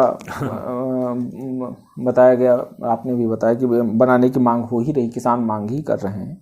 स्पेन और फ्रांस में ऐसे कुछ कानून बन भी चुके हैं, कुछ हद तक उसके साथ सुखद परिणाम भी देखने को मिल रहे हैं। तो यहाँ पर लागू करने में क्या दिक्कत है? और स्पेन, फ्रांस और भारत की स्थिति में देखिए, कई बार मुझे पूछा गया है एक सवाल, और एक पॉइंट इसमें सर और मैं जोड़ दूं कि अगर वो विधिक जो अधिकार प्रस्तावित था कि उसमें किसको अधिकार मिल जाएगा, न्यायालय की प्रणाली क्या होगी, न्यायालय पे बोझ, तो ये सब कितना मतलब प्रासंगिक। देखिए, जो मार्केट रिफॉर्म्स आ रहे थे उनको तो बहुत चर्चा हो चुकी है, उस पर तो कोई मतलब नहीं है। लेकिन जो आपने बात अलग कही है कि देखिए गारंटेड प्राइस जो है जी, उसकी डिमांड मैंने कहा दुनिया भर में हो रही थी। और ये मुझे सवाल अक्सर पूछा गया कि साहब आप कह रहे हो कि भारत में गारंटी प्राइस मिलना चाहिए, तो दुनिया में कौन सी कंट्री में गारंटेड प्राइस मिल रहा है? मैंने कहा कि हमारी सोच क्या यहीं तक ही है कि अगर दुनिया में कहीं नहीं हुआ तो हम नहीं करेंगे। यही तो मानसिकता है जो प्रॉब्लम क्रिएट कर रही है सारी। जी। मेरा ये कहना था कि अगर दुनिया में कहीं नहीं भी हुआ है तब भी हम अपने देश में एक गारंटीड प्राइस लेके आए। एग्रीकल्चर को उठाने का तरीका एक ही है कि हम ये अनिवार्य कर दें कि इससे नीचे ट्रेड नहीं होगी भारत में, इससे नीचे के एजेंट्स जो हैं वो कोई खरीद नहीं करेंगे, अगर करेंगे तो वो अनलॉफुल है। ठीक है, अब उन्होंने कहा कि नहीं होना चाहिए, तो मैं जब अध्ययन कर रहा था तो मैंने स्पेन का एक उदाहरण लिया। स्पेन एक ऐसा देश है जिनको भी 2020 में एक वहाँ प्रावधान आ गया कि भाई मिनिमम सपोर्ट प्राइस तो उनके यहाँ नहीं है, लेकिन जो कॉस्ट ऑफ प्रोडक्शन है उसके नीचे कोई खरीद नहीं होनी चाहिए, वो उन्होंने इलीगल कर दिया जी। तो स्पेन ने किया। अगर स्पेन ने कर दिया है, और ये सिर्फ एग्रीकल्चर में नहीं किया, फॉरेस्ट्री में भी है, फिशरीज में भी है, लाइफ स्टॉक में, उसमें अपना हॉर्टिकल्चर में भी है। अगर ये चीजें सारी जो हैं आपके समक्ष, उनके प्राइसेस आपने गारंटी कर दी कि इसके नीचे नहीं बिकेगा, वहां तो इन्फ्लेशन नहीं बढ़ा। हमारे यहाँ पे पहले ये आवाज़ शुरू हो जानी थी कि साहब अरे इससे तो इन्फ्लेशन बढ़ जाएगा, देश का क्या होगा, वहाँ तो नहीं बढ़ा। फिर उससे पहले फ्रांस ने किया। फ्रांस ने क्या किया कि उन्होंने कहा कि 10% हम सुपरमार्केट्स को बोला हम आपके दाम बढ़ा देते हैं ताकि आप किसान को उतना पैसा ज़्यादा दे सकें, लेकिन वो नहीं हुआ, वो अलग बात है, लेकिन दाम तो बढ़ा दिए। तब भी वो से 1% प्राइस का फर्क पड़ा कंज्यूमर प्राइस का। हमारे देश में तो उससे पहले ही हाहाकार मच गया होता अगर हमने ये कर दिया। अगर 10% अगर हमने प्राइसेस बढ़ा दिए तो आप देखिए कितना बड़ा यहाँ पर संकट खड़ा हो जाना था। और वही लोग करते जिनको खुद अपने आप को डीए मिलता है, वही ज्यादा शोर करते हैं इस बात पे। और फिर एक देखिए कि जर्मनी ने भी उसको फॉलो किया जी। तो ये 3 हमारे सामने उदाहरण हैं। तो मैं ये कह रहा हूं कि अगर वो भी इतनी हिम्मत कर सकते हैं तो भारत जहां पर की खेती इतना बड़ा संपन्न सेक्शन है या संपन्न करने की जरूरत है उससे बड़े लार्ज सेक्शन को, तो वहां पर तो हमें गारंटीड प्राइस कर देना चाहिए था। और अगर हिंदुस्तान गारंटी प्राइस करता है तो मुझे मान लीजिए कि सारी दुनिया में उस मॉडल को फॉलो किया जाएगा कि सारी दुनिया के किसान आज पीड़ित हैं कि उनको दाम नहीं मिल रहा है। तो वो इंडिया की तरफ देख रहे हैं इस बात को समझने के लिए कि आप कब करेंगे ताकि हम भी अपनी गवर्नमेंट पे दबाव डाल सकें। कोई बात नहीं सर। फल और सब्जियों के मामले में केरल में न्यूनतम मूल्य वाला, जहाँ तक वो शायद आप ही के किसी लेख में मैंने पढ़ा होगा कि मॉडल लागू हुआ है और कुछ उसके अच्छे परिणाम भी देखने को मिले हुए हैं। तो अन्य राज्यों को या कोई बात नहीं। हाँ देखिए केरल में जो हुआ है, जहां उन्होंने 16 वेजिटेबल्स के ऊपर उन्होंने एक मिनिमम फ्लोर प्राइस रखा है कि भाई कॉस्ट ऑफ प्रोडक्शन प्लस 20%, और उसके लिए 35 करोड़ रुपए का प्रावधान किया था कि अगर इससे नीचे प्राइसेस गिरते हैं जो जो सरकार ने रखा है फ्लोर प्राइस, तो फिर गवर्नमेंट एंटर करेगी। तो उसमें डिपार्टमेंट एग्रीकल्चर के एक जो कंसर्न्ड ऑफिसर हैं वो उसको हैंडल करते हैं, और वहाँ पर देखिए प्राइसेस मेंटेन है, क्योंकि जब मार्केट्स को एक समझ आ जाती है कि भाई ये सरकार जो है इस बात पे नहीं गिरने देगी प्राइस को, तो वो इंश्योर करते हैं कि वो भी उसके ऊपर ऑपरेट करे। इसी को तो हम कहते हैं कि मार्केट्स ऑपरेशन जो है वो सरकार के उस पर बहुत ज़्यादा डिपेंड करते हैं। अगर ये एमएसपी ना हो तो आप देखेंगे तो यहाँ तो किसानों को और भी कम दाम मिलेगा। जी जी एवरेज तो यही होगा ना जो सारे देश में हुआ है, तो वही हाल वहां पर होना था। तो केरल ने अगर कर दिया है तो बाकी स्टेट्स उसको क्यों नहीं अडॉप्ट कर सकती हैं? मुझे लगता है कि वो सीखना पड़ेगा, हमें जानना पड़ेगा और उस तक चलना पड़ेगा, पर सोच होनी चाहिए ना कि हमने किसानों को दाम देना है। जी अमूल का मॉडल आपके वो ठीक है, अमूल का मॉडल है, और भी हमारे पास एग्जाम्पल है, मॉडल है, और सहकारी मॉडल की बात भी हमेशा हमारे नेता करते रहे। जी जी जी जी। तो उस दिशा में अब सहकारी मॉडल हो या आपने बताया केरला मॉडल हो या एमएसपी को कैसे सारे 23 फसलों के ऊपर करना है जहां पर कि एमएसपी हर साल अनाउंस होती है, उस सिस्टम को वर्कआउट किया जा सकता है। और वो करने के लिए पहले आपकी एक सोच में तो आना चाहिए ना कि हमने ये करना है। आप मार्केट के हवाले किसान को छोड़ेंगे तो उसको जो लिविंग इनकम कहते हैं ना, जिसको मैं हर बार कहा है, वो पैरिटी नॉर्म्स को लेकर अगर मैं चलता हूं तो वो उसको नहीं मिलती है, और दुनिया में नहीं मिलती है, भारत में तो छोड़ दीजिए, और सब जगह किसान जो है वो रो रहे हैं। 1960 तक भारतवासियों को, देश के लोगों को 2 जून की रोटी के लाले थे, यह संकट था। 50-51 के मुकाबले में अगर 1920-21 की बात की जाए, 2020-21 की बात की जाए तो 6 गुना लंबी छलांग कृषि ने क्षेत्र ने लगाई। देश के में को अन्न के मामले में आत्मनिर्भर बनाने में किसानों का ही योगदान है। इसके बावजूद इस तरीके की अनदेखी आज के समय में क्या है, पूरी 21वीं सदी या 30 साल का जो ये दौर आप देखते हैं। देखिए इसको फिर वही बात है, समझने के लिए हमें पहले बड़े प्रतिबिंब में जाना पड़ेगा।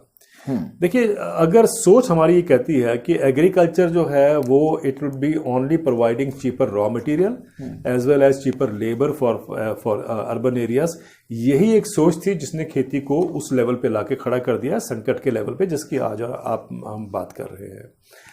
और वो सोच जो है उससे उभरने की जरूरत है कि एग्रीकल्चर सिर्फ उसका काम चीपर रॉ मटेरियल इंडस्ट्री को देना नहीं है, ना उसका काम यह है कि भाई चीप लेबर फोर्स देनी है आपने, उसका काम है कि उस सेक्टर को हमें डेवलप करना चाहिए था, विकसित करना चाहिए था कि आज हम उसको भी एक इंजन ऑफ ग्रोथ बनाते हैं।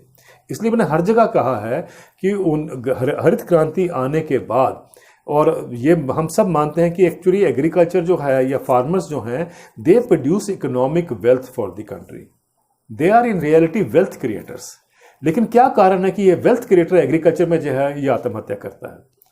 इसका मतलब साफ है, कहीं ना कहीं जो हम वेल्थ क्रिएटर की सोच जो है, या जिस तरफ हमारे देश में सारा सिस्टम ही उसके लिए सेवा करता है, या बाकी देशों में वो ऐसे उस तरीके का सिस्टम है, वो जो नीतियां हैं वो हम एग्रीकल्चर में क्यों नहीं लेके आ सकते? इसलिए मेरा कहना है कि भाई हमें अब एक टाइम आ गया है कि अभी हम मान के चलते हैं कि industry is the engine of growth. मेरा मानना है कि हमें एग्रीकल्चर को भी इंजन ऑफ ग्रोथ बनाना चाहिए। तो हमारे ट्विन इंजन ऑफ ग्रोथ होने चाहिए, डबल इंजन जो है ग्रोथ का हमें फॉलो करना चाहिए, एक इंडस्ट्री और एक एग्रीकल्चर। और इसीलिए वो जो एम्प्लॉयमेंट का आज इतना गंभीर संकट है कि 900 मिलियन या 90 करोड़ लोग जो हैं वो अब नौकरी करना ही नहीं चाहते हैं। तो ये कहा जा रहा है वो 90 करोड़ को समाने के लिए या उनका समावेश जो था वो एग्रीकल्चर में है। आज भी उनका एक पैर एग्रीकल्चर में है, जहां से उनकी फूड सिक्योरिटी एड्रेस होती है, हाउस होल्ड फूड सिक्योरिटी। बाकी वो कहीं भी काम करें, लेकिन वो उसी सेक्टर को जहां से हाउस होल्ड फूड सिक्योरिटी हम एड्रेस कर पाते हैं, अगर हमने उसमें इन्वेस्टमेंट हम करें, उसमें हम फोकस उस पर लेके आए अपनी इकोनॉमिक पॉलिसीज का, मेरा मानना है कि वो it will be the driving force for economic growth in the years to come. और हमें वो दुनिया में जो गलती हमने की है कि एम्प्लॉयमेंट जनरेशन मतलब है कि कंपनियों में लगाइए इसको या सरकारी नौकरी में लगाइए, इन सब से निकल कर हमें एक लाइवलीहुड जो क्रिएशन करने हैं एग्रीकल्चर में, और उसके साथ ऑब्वियसली जो ग्रामीण इंडस्ट्री है वो उसके साथ पनपेगी, और वही एक मॉडल अगर हम बना के चलें तो आप देखेंगे कि India can create a new global model for agriculture. और मेरा मतलब कि सिर्फ एग्रीकल्चर नहीं होगा, एग्रीकल्चर का रोल उसमें बड़ा होगा, लेकिन जो इकोनॉमिक ग्रोथ हम कहते हैं वो असली जो है वो एग्रीकल्चर को second engine of economic growth मान के जब तक हम नहीं करेंगे वो नहीं हो सकती है, ये हम मान लें। जी जी सर, रासायनिक खाद और पेस्टिसाइड के जो परिणाम अब आ रहे हैं उससे हम और आप सभी परिचित हैं। जितनी मौतें किस तरीके से बढ़ रही हैं, साइंस जो जर्नल की रिपोर्ट में कहा गया है जितना पेस्टिसाइड का उपयोग करेंगे उतनी ही अधिक मौतें होंगी और भयावह परिणाम निकट भविष्य में देखने को मिलेंगे। इतने खतरनाक परिणाम सामने आ रहे हैं, लेकिन जो जागरूकता का जो स्तर है, चाहे वो बड़े किसान हो छोटे किसान हो, इसको आप कैसे देखते हैं? देखिए, ये एक जब मैं स्टूडेंट था और मैं 19 ये एक सर कि ये जो हरित क्रांति है उस दौरान की स्थितियों को भी अगर देखिए, जब मैं स्टूडेंट था 1970s में तो मुझे याद है एक पेपर मैंने पढ़ा था, साइंटिफिक पेपर, और मुझे अभी तक उनका नाम भी याद है। वो डॉक्टर डेविड पाइमेंटल थे, professor David Pimentel from university of Cornell. उन्होंने एक पेपर लिखा था, उसका टाइटल भी अब तक मुझे याद है, अगर गूगल करेंगे तो आपको मिल जाएगा। जी जी। उसमें यह था कि 99.9% pesticides go into environment, only 0.01% pesticides hits the target paste. ये मैं 1970 के दशक की बात कर रहा हूँ, अर्ली 1970 की। और उस समय भी मैंने ये लिखा था, मैं यंग स्टूडेंट था उस समय, तो मेरा भी लिखने का उस समय भी शौक था कि भाई ये साइंटिस्ट हमें बता रहे हैं कि भी 0.01% पेस्टिसाइड छिड़कते हैं वो जाके मतलब उतना ही टारगेट जो इंसेक्ट्स को मतलब अटैक करता है, बाकी सारा पर्यावरण में जाना है, ज़मीन में, पानी में, हवा में, तो क्यों नहीं हम इससे रास्ता निकालने की कोशिश करते। लेकिन नहीं हुआ। ये मतलब वार्निंग थी जी। हमने नहीं किया, क्योंकि हरित क्रांति का जो मॉडल था वो जिस इंडस्ट्रियल मॉडल ऑफ एग्रीकल्चर पे बेस्ड था, वही मॉडल जो है वो इन्हीं चीज़ों को प्रमोट कर रहा था। आज भी आप देख लीजिए, किसान आत्महत्या कर रहे हैं। क्या कभी आपने किसी सीड कंपनी का, फर्टिलाइजर कंपनी का, पेस्टिसाइड्स का कोई आदमी देखा कभी आत्महत्या करते हैं? जी जी जी जी। प्रॉफिट सारा उनको जा रहा है और किसान आत्महत्या करते हैं। कहीं ना कहीं तो गड़बड़ है ना जी। उस गड़बड़ को समझने के लिए ही हम जो बात कर रहे थे कि वो डिजाइन को हम समझें। अब समय आ गया कि ग्रीन रेवोल्यूशन ने जो करना था कर लिया। जो हमने क्लेम किया कि पैदावार बढ़ सकती है वो भी बढ़ा, वो सब कुछ हुआ। ग्रीन रेवोल्यूशन में एक बड़ी खास बात ये हुई थी कि जब भी इंडस्ट्री अपना मॉडल लेके आती है ना, तो वो एक पैकेज लेके आती है। उसको पता है कि इस चीज को प्रमोट करने के लिए हमें ये पॉलिसी इनिशिएटिव लेने पड़ेंगे। देखिए, वो टेक्नोलॉजी को प्रमोट करने के लिए हरित क्रांति की उन्होंने क्या किया, एक इंडिया में FCI का गठन किया गया और एक एग्रीकल्चर प्राइसेस कमीशन का उस जमाने में गठन किया गया। क्यों? कि जब अगर पैदावार बढ़ती है तो हार्वेस्ट के टाइम पर प्राइसेस क्रैश करते हैं जी। फिर किसान दोबारा क्यों उस फसल को लगाएगा? तो अगर गेहूं ही धान आपने लगाना था तो आपको उनके लिए मिनिमम सपोर्ट प्राइस रखना पड़ा ताकि किसान के लिए एक इंसेंटिव बना रहे। वो पॉलिसी डिजाइन था। दूसरा था कि FCI क्रिएट किया गया ताकि वो इतनी बड़ी देश में जो क्वांटिटी होगी, इतना वॉल्यूम आएगा, उसको मॉप अप करे। कोई तो मैनेज करेगा ना, और किसी प्राइवेट सेक्टर की कैपेसिटी नहीं है जितना हमारे देश में प्रोड्यूस आता है कि उसको वो मैनेज कर पाए। FCI का उसमें हमने वो शुरुआत की। ये चीजें जो हैं, ये 2 पॉलिसी डिसीजन थे, ये हैं जो उसके एक्चुअली पिलर थे ग्रीन रेवोल्यूशन के। वो चलते आए, अभी तक चलते हैं। अभी उसमें ठीक है, आपके खामियां भी हैं, ओवर द पीरियड डिक्लाइन होता है, वो सब कुछ हुआ। लेकिन मेरा मानना है कि अब जिस पर्यावरण के क्राइसिस में हम हैं, वो सारा ऑब्वियसली वहीं से एमिनेट करता था। एग्रीकल्चर का जो ग्रीन रेवोल्यूशन था, आज नदियों का हाल देखें, ग्राउंड सॉइल हेल्थ की बात करें, इंसेक्ट्स की बात करें, कैटास्ट्रॉफी इतनी ज़बरदस्त हो रही है कि आज माना जा रहा है कि 60% इंसेक्ट जो है वो खत्म हो गए हैं हमारे। जी। ये स्टडीज़ अभी मैं कल पढ़ रहा था, तो इससे पता चलता है कि भाई कहाँ हम जा रहे हैं। तो वो सबको देखते हुए आज हमें ग्रीन रेवोल्यूशन से, मेरा मानना है कि जो एक बार MS स्वामीनाथन साहब ने कहा था, डॉक्टर MS स्वामीनाथन साहब ने, कि we must move towards evergreen revolution. वो एवरग्रीन रेवोल्यूशन की तरफ हमें आगे चलने की जरूरत है, जहां पर फर्टिलाइजर, पेस्टिसाइड्स का उपयोग जो है ना के बराबर हो जाए, और वो पॉलिसी डिजाइन हमें लाने की जरूरत है। तो वो पॉलिसी डिजाइन उसी बड़ी सोच का हिस्सा, जब मैंने आपसे कहा था ना कि इंजन ऑफ इकोनॉमिक ग्रोथ, उसमें वो एक तो इंजन ऑफ इकोनॉमिक ग्रोथ बनाए और साथ में जो डिजाइन है उसका फार्मिंग करने का, उसको भी हम पैटर्न को ही बदलें, जिसको हम कहते हैं फूड सिस्टम की ट्रांसफॉर्मेशन जो है उसको, उसकी तरफ हम आगे बढ़ें। और ये नहीं कि दुनिया में आज प्रयास नहीं हो रहे हैं, भारत में ही आंध्र प्रदेश में अगर हम ले लें तो इतना बड़ा प्रोग्राम चल रहा है जहां पर कि वो community manage natural farming systems है, और उसके अलावा कई प्रदेशों में छोटे छोटे प्रयास चल रहे हैं। लेकिन मुझे आपने कर्नाटक और तमिलनाडु का भी जिक्र किया। मैं इसमें एक चीज ऐड करना चाहूंगा कि अभी बहुत सी स्टडीज आ गई हैं कि भाई एग्रो इकोलॉजिकल फार्मिंग सिस्टम्स में कोई कमी नहीं है, वो इतने इफेक्टिव हैं, प्रोडक्टिव हैं, पर्यावरण को सेफ रखते हैं, टेम्परेचर नहीं बढ़ता है, ये सब बातें हैं। और दूसरी बात एक और है कि भाई जो पॉलिसीज हैं उनको बदलना है। पॉलिसीज को इसलिए बदलना है कि दुनिया में हर साल $700 बिलियन की सब्सिडी एग्रीकल्चर पे मिलती है, लेकिन सिर्फ 1% जो है वो नेचुरल फार्मिंग पे या ऑर्गेनिक एग्रीकल्चर पे मिलती है, सिर्फ 1%।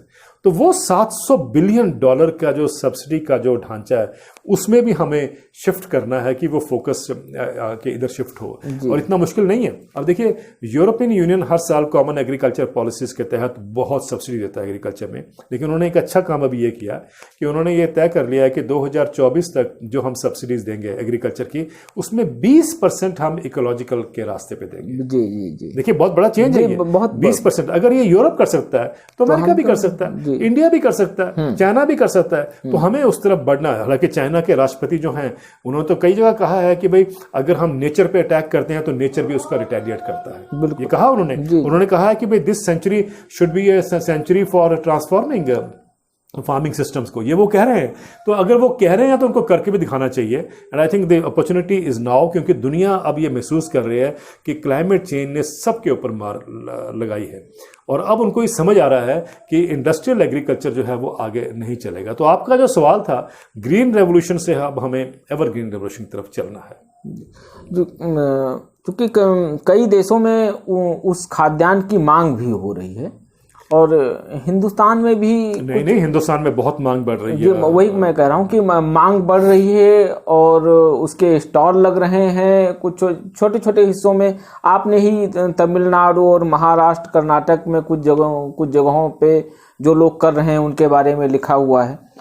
तो वो जो उसका प्राइस है सर, कोई बात नहीं, ये प्राइस का जो ड्रामा है इसको हमें सोचना चाहिए। हाँ, वही जो लोग उसके प्राइस पे अटैक कर रहे हैं या उस पर जो बात फोकस आज भारत का हर दूसरा आदमी, जी आप परिवार में अपने देख लीजिए, मैं अपने परिवार में देखता हूँ, हर दूसरा आदमी दवाई पे जीवित है। बिल्कुल, सब गोलियां खाते हैं जी, ये इंजेक्शन लगवाते हैं। आज ये हालात है कि बच्चा पैदा होता है उसको टाइप 1 डायबिटीज होती है, जी, सारी जिंदगी वो शुगर और उस पर अलग हो जाता है, प्लस उसको अपना फूड को मेंटेन करना है, डाइट को। टाइप 2 डायबिटीज़ का इतना आज ज़्यादा वो हो गया है, प्रेवलेंस इतना ज़्यादा हो गया है कि दुनिया में अब ये बहुत बड़ा मेजर एक इशू बनने जा रहा है। ओबिसिटी देखो तो आज गरीबी, जो भूख की हम बात करते थे वो लोग कम हैं, अब मोटे ज़्यादा हो गए हैं। हाँ जी, तो ये सिस्टम को अगर हमने बदलना है तो वो सिस्टम तभी हो सकता है कि हम अपनी फूड हैबिट्स को बदलें। और फूड हैबिट्स को बदलने के लिए मेरा ये मानना है कि कंज्यूमर का बहुत बड़ा रोल है। कंज्यूमर आजकल ये सोच के बैठा है कि जो मुझे मार्केट में मिलता है बड़े सुंदर सुंदर पैकेट में, वो ठीक है मेरे लिए, तो खाते रहो, बीमार होते रहो, हमें क्या दिक्कत, डॉक्टर के पास भागते रहिए। बिल्कुल ठीक कह रहे हैं आप। लेकिन मेरा ये सोचना है कि कंज्यूमर को सचेत होना पड़ेगा। हर जगह वो ब्लेम करता है कि सरकार नहीं करती या कंपनियां नहीं करती हैं। मैंने मान लिया कंपनियां नहीं करती, सरकार नहीं करती, पर तुम तो कर सकते हो। हाँ जी, कि जब कंज्यूमर, और ये मैंने हर जगह कहा है कि अगला रेवोल्यूशन जो खेती का आएगा वो कंज्यूमर ड्रिवन होगा। पहला रेवोल्यूशन जो आया था ग्रीन रेवोल्यूशन, वो किसानों द्वारा ड्रिवन था, हम जानते हैं। लेकिन अब की बार कंज्यूमर होगा। अगर कंज्यूमर डिमांड करेगा कि उसको स्वस्थ फूड चाहिए, ऑर्गेनिक फूड चाहिए, हेल्दी फूड चाहिए, तो उसको कंज्यूमर मार्केट जो है हेल्दी फूड प्रोवाइड करेगी, किसान भी उसको पैदा करेगा। उदाहरण देता हूं मैं आपको। जब मैं जर्नलिज्म पढ़ा करता था तो मुझे एक उदाहरण दिया गया, मुझे कभी नहीं भूला। उस जमाने में निरमा साबुन जो है, आप सब परिचित हैं उससे, वो आ गया था मार्केट में, लेकिन उनके पास शायद इतना पैसा नहीं होगा कि वो आईपीएल का मैच स्पॉन्सर कर पाए। तो लेकिन उन्होंने क्या किया, उन्होंने एक नया तरीका मार्केटिंग का ढूंढा। हर नुक्कड़ में 5-6 बेकार लोग मिलते हैं, आप जो बैठे हुए हैं, सड़क लड़के होते हैं ना, जो अवारागिर्दी भी करते हैं। उन्होंने ऐसे 3-4-5 लड़कों को इकट्ठा करना, उनको जो भी देते होंगे वो पेमेंट करते होंगे। उनका काम सिर्फ एक ही था कि हर दुकान में जाओ, और उनसे बोलो कि निरमा है।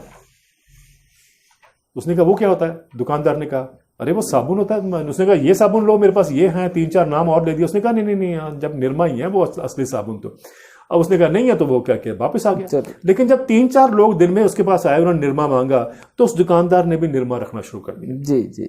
यही हाल अब हमारे कंज्यूमर को समझना है कि फूड के बारे में। अगर आप जाके दुकानदार को सुपरमार्केट्स में जाके बोलते हैं कि साहब आपके पास ऑर्गेनिक है, पहले तो कहेगा नहीं है। लेकिन अगर आपको नहीं है, अगर बाई चांस नहीं है, तो आप 3-4 लोग अगर दिन में उसको बोलते हैं, तो वो आप मान लीजिए कि वो ला के रखेगा। मैं कई बार करता हूं, मैं जाके उसको बोलता हूं कि अमूल की जो शुगर फ्री आइसक्रीम है, क्योंकि मैं खाता हूं, वो आपके पास हाँ नहीं है, तो उसने मुझे पहले कई बार टरकाना। लेकिन जब 2-3 लोग बोल देते हैं दिन में उसको, तो वो उसकी उपलब्धता मतलब करता है, डिलीवर करता है आपके सामने। मेरा कहना है कि कंज्यूमर ड्रिवन होगा अगला revolution. And I think consumer को अगर नहीं हुआ, अगर ये हम सब खाते रहे जो हम खाई रहे हैं आजकल, जंक फूड हो या जो भी हो, तो don't blame anybody else, blame yourself. जी, ब्लेम योरसेल्फ। हर कंज्यूमर को ये मानना चाहिए कि उसका रोल जो है, नहीं अगर वो उठा के लेके आ सका है या उसको नहीं उभार सका है ये चेंज कराने में फूड हैबिट्स को, तो don't blame anybody, blame yourself. Consumer का भी एक रोल है, दायित्व है, वो उसको इसमें इस बार उसको डिलीवर करना पड़ेगा, दिखाना पड़ेगा। इस संबंध में एक सर अनुभव मैं बताता हूँ। मेरे पिताजी अस्थमैटिक हैं और मुझे बहुत ध्यान रखना पड़ता, और लखनऊ के एक बहुत बड़े फिजिशियन हैं जिनका ट्रीटमेंट चलता है, और वो पश्चिमी यूपी से उनका ताल्लुक है। तो उन्होंने बताया कि एक दिन ऐसे बातचीत चलने लगी, जब वो जान पाए कि मेरा खेती किसानी में इंटरेस्ट है, तो उन्होंने कहा कि आप कैसे, बाबूजी को हमें 5 चीज़ों का सूप देना होता 365 दिन। तो कहा कि कहाँ से देते हैं? तो हमने कहा कि ये कोशिश रहती है कि कम से कम 12 महीने में 10 महीने अपनी फुलवारी का हो। तो बहुत सोच में पड़ गए कि यही वजह है कि आज तक इनको ब्लड नहीं चढ़वाना पड़ा, क्योंकि 40 किलो 41 किलो उनका वेट रहता। तो बताने लगे कि हम पश्चिमी यूपी से अवध क्षेत्र में इसलिए आए और हमने उसको केंद्र बनाया क्योंकि पश्चिमी यूपी पेस्टिसाइड और रासायनिक खाद के मामले में बहुत पहले तबाह हो चुका था या होने लगा था। जी जी।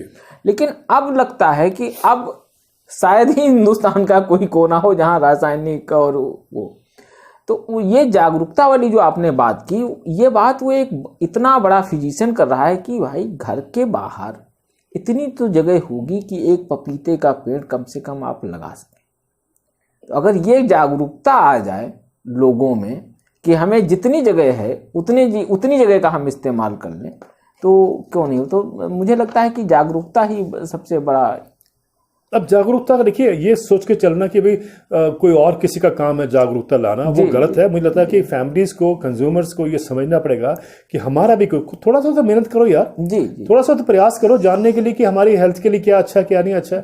आप सोचो कोई और आपके मुंह में चमचा डालेगा, वो गलत बात है। तो इसलिए कंज्यूमर को ब्लेम लेना चाहिए। मैं ये सिर्फ आपसे बताना चाहता हूँ कि कहा जाता है कि कंज्यूमर इज द किंग। अगर वो वाकई आपको अपने आप को किंग समझता है, तो उसके किंग जैसा उसको व्यवहार भी करना चाहिए। विच मीन्स कि उसको समझना चाहिए, पढ़ना चाहिए, जानना चाहिए, जागरूक होना चाहिए कि साहब मैं जो मेरी कंज्यूमेशन या मेरी जो हैबिट्स हैं, जो मैं जिसके साथ में मार्केटिंग करता हूं या जो भी आगे लेके आता हूं, अगर मैं वो ठीक नहीं है, तो उसी के कारण जो है आज दुनिया में जो ये प्रॉब्लम है हेल्थ का, या आप क्या कहते हैं उसको, लाइफस्टाइल डिजीज़ का उत्पन्न होना, ये सब बातें जो हैं फूड हैबिट्स से जुड़ी हुई हैं एसेंशली। तो अगर आपकी फूड हैबिट्स आपके हाथ में है, so don't blame anybody. Food habits, तभी मैं कह रहा हूँ कि कंज्यूमर को एक रिस्पॉन्सिबिलिटी, ये मतलब मान के चलने, ये मेरा मैसेज ये है कि अगर ये रेवोल्यूशन नहीं आता है तो सारा ब्लेम कंज्यूमर पे आना चाहिए, क्योंकि उसने नहीं आवाज़ उठाई अपनी। सर, एक तकनीकी बिंदु आता है जो आमतौर पे हम लोग भी नहीं समझ पाते हैं, कि जैसे मान लीजिए, और चूँकि आप बता देंगे तो ज़्यादा अच्छा रहेगा, कि हमने अपने खेत में रासायनिक खाद का या पेस्टिसाइड का इस्तेमाल नहीं किया, और हमारे पड़ोस में आपका खेत है या आपके पड़ोस में अभिषेक जी का खेत है, और ये नहीं सचेत है, इन्होंने खूब किया। तो हमारे जो खेत में मैंने नहीं किया या दूसरे बाजू में किसी ने नहीं किया और फिर तीसरे ने किया, तो वो जो ऑर्गेनिक फूड है बिना रासायनिक, देखिए वो अलग विषय है, मैं आपसे वो करूंगा, क्योंकि वो जो विषय है वो उस टेक्निकलिटीज में आ जाता है। मुझे लगता है क्योंकि हम पॉलिसीज की बात कर रहे हैं, तो let us keep the focus on policies. मैं ये चाहता हूं, मेरा सोचना ये है कि भाई हम उस पॉलिसीज को बिल्ड अप करें जो हमें एग्रो इकोलॉजिकल फार्मिंग सिस्टम में लेके जाती है। तो वो कंज्यूमर का रोल इसलिए उसमें इंपॉर्टेंट है क्योंकि कंज्यूमर ये नहीं कह सकता कि साहब मुझे तो यही दिया गया था। ये गलत अप्रोच है। थोड़ी मेहनत भी करना सीखिए, थोड़ी मेहनत करना सीखिए, मतलब है कि जानिए कि मेरे परिवार में बीमारियां क्यों हो रही हैं, क्या क्या कारण है कि भाई फूड में, ठीक है पैकेजिंग बड़ी सुंदर होती है तो आप उसको लेके आ जाते हैं, but you are responsible for जो आप खा रहे हैं ना। तो इसलिए मेरा ये कहना है कि उसको चेंज किया जाए। सरकार ये मदद कर सकती है कि जो कल्टीवेशन प्रैक्टिसेस हैं उसकी तरफ उस तरफ हम चलें, उस तरफ हम बढ़ें, ताकि जिसमें पर्यावरण का नुकसान ना हो, फूड चेन का नुकसान ना हो, ये चीज़ें हमें मान के चलनी है। तो दोनों चीज़ों का एक मिश्रण है। लेकिन फिर भी मैंने आपको रिपीटेडली कह रहा हूँ कंज्यूमर के लिए कि अगला रेवोल्यूशन जो है फूड का, अगर वो कंज्यूमर ड्रिवन होगा तो उसमें आपका रोल बहुत अहम है, बड़ा इंपॉर्टेंट है। तो वो मेरा ये सोचना है कि चाहे हम लाइक करें ना करें, इवन ऑर्गेनिक फूड की तरफ अगर बढ़ रहे हैं, हेल्दी फूड, सेफ फूड की तरफ बात करते हैं, तो it is all link to what consumers demand. तो कंज्यूमर के हक में या कंज्यूमर्स को अपनी सोच को उसके हिसाब से लेके चलना चाहिए। सर अब एक दो सवाल समाधान पे, जो खेती का संकट है उस संकट से उबरने के लिए समाधान क्या है? आपने के दो बिंदु मुझे याद हैं कि आपने कमीशन फॉर फार्मर्स इनकम बनाने की बात कही है, आप 18,000 रुपये हर महीने किसानों को मिलने की बात करते हैं, या और जो भी कुछ समाधान है, तो वो समाधान क्या हो सकते हैं इस संकट से? मैंने एक बार कहा था कि भाई we should set up a commission for farmers income and welfare, और मेरा मानना है कि वो ही एक रास्ता है, क्योंकि सारा मंत्रालय, सारी सरकारें जो लगी हुई हैं स्टेट गवर्नमेंट्स को मिलाकर, वो बेसिकली प्रोडक्टिविटी कैसे बढ़नी है उसके ऊपर है, लेकिन इनकम पे तरफ ध्यान नहीं दिया गया। तो मुझे लगता है कि इनकम वेरी इंपॉर्टेंट। और आपको याद होगा मैंने एक चीज़ और कही थी 10-12 साल पहले कि डायरेक्ट इनकम सपोर्ट एग्रीकल्चर में चाहिए। बहुत से इकोनॉमिस्ट ने मुझे चैलेंज किया था उस समय कि ये पॉसिबल नहीं हो सकता, लेकिन मुझे अच्छा लगा कि मैं उसको बोलता रहा, रिपीट करता गया क्यों बहुत ज़रूरी है डायरेक्ट इनकम सपोर्ट एग्रीकल्चर में। और आपको याद होगा 2018 में एनडीए सरकार ने, प्रधानमंत्री मोदी जी की सरकार ने पीएम किसान निधि जो स्कीम लेके आए हैं वो उसी के ऊपर ड्रॉ किया है। और मेरी अरुण जेटली जी से उसके पहले जब वित्त मंत्री थे, कई बार इस पर बातचीत हुई है और वो उन्होंने इख्तियार किया है। मुझे लगा था कि भाई ये एक रास्ता है और वो गैप जो है फिलअप किया गया। ठीक है, अभी 6,000 रुपये साल का है, लेकिन कभी ना कभी वो बढ़ जाएगा। इट्स ए टेक्टोनिक शिफ्ट, क्योंकि आप प्राइस पॉलिसी से इनकम पॉलिसी की तरफ जा रहे हैं। दूसरी बात है, मैं कहता हूँ commission for farmers income and welfare होना चाहिए, बल्कि हर स्टेट लेवल पे भी होना चाहिए। जो हमारे फार्मर्स कमीशन है अलग अलग स्टेट्स में, उनको कोऑप्ट कर लेना चाहिए एक स्टेट फार्मर्स इनकम कमीशन में, क्योंकि किसानों की इनकम, उस समय मैंने 18,000 कहा था, वो टाइम आपने जो देखा वो कम से कम 10-15 साल पहले की बात मैं कर रहा हूँ। आज कम से कम 25,000 रुपया किसान को एवरेज कैसे मिले हर महीने, इसकी तरफ उस कमीशन का ध्यान होना चाहिए। ये उनका एक मैंडेट होना चाहिए। एक तो ये बात है। दूसरा है कि मिनिमम सपोर्ट प्राइस एक रास्ता है कि हम उसको 23 फसलों पे जो ऑलरेडी जिस पे हम अनाउंस करते हैं उस पे अनिवार्य कर दें कि इससे नीचे खरीद नहीं होगी। ट्रेड जो है उसके ऊपर खरीदे। ये मत सोचें हम कि सारा सरकार खरीदेगी, नहीं। ट्रेड जो है उसको ये कर दिया जाए कि इस बेंचमार्क के ऊपर आपको खरीदना है। उससे क्या होगा कि किसानों को, अभी जैसे आपने कहा ना कि पंजाब के किसान जो हैं उनको गेहूं पे या पैडी पे प्रोक्योरमेंट प्राइस मिलता है, तभी इनकी इनकम कंपैरेटिवली बाकी स्टेट्स से अच्छी है। लेकिन बिहार में हम सब जानते हैं कि क्या हालात हैं, क्योंकि वहाँ MSP नहीं है जी, या नहीं के बराबर है।